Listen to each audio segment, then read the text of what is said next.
More than 1 million households are waiting on social housing lists. Over a quarter have been waiting for at least 5 years.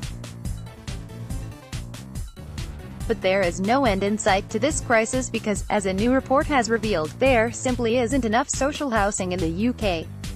1 million households. A new report from housing charity Shelter found that there are 1.15 million households on waiting lists, but only 290,000 social homes were made available last year, a difference of more than 800,000 homes.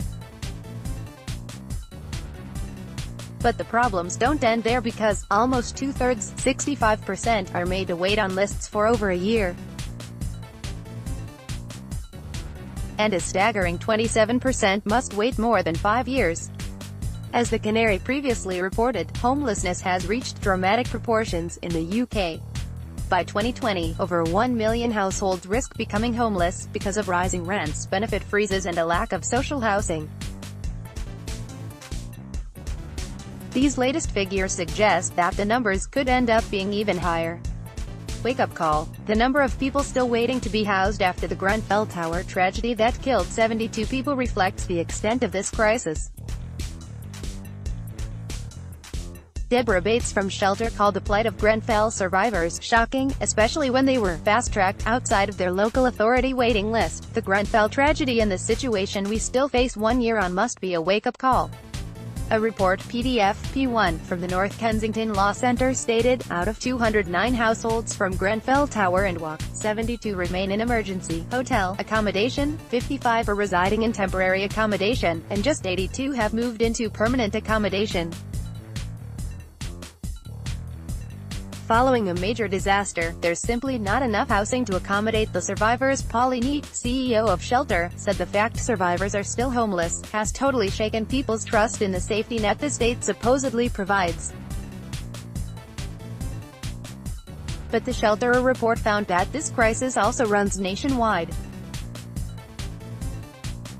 Crisis Shelter explained that the crisis is not confined to London and is similarly stark right across the country. Neat said, "This is not just confined to London, but happening right across the country, from Brighton to Blackpool.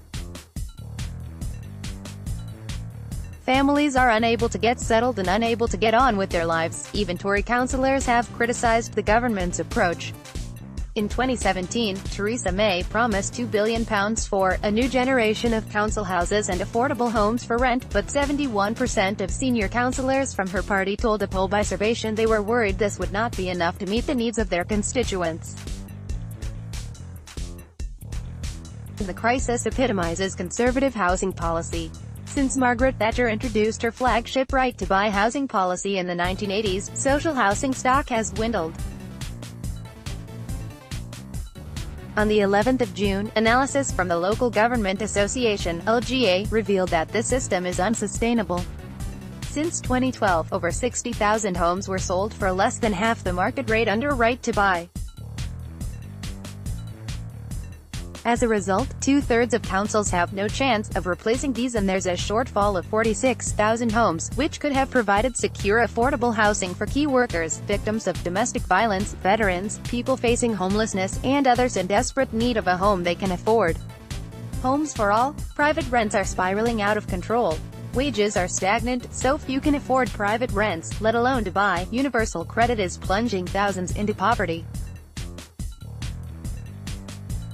Under this Tory government, the number of people sleeping rough in the UK has already risen 169%. For many, social housing offers the only route out of poverty and becoming homeless. But over 1 million people, including those who survived tragedy, are on waiting lists for homes that don't exist.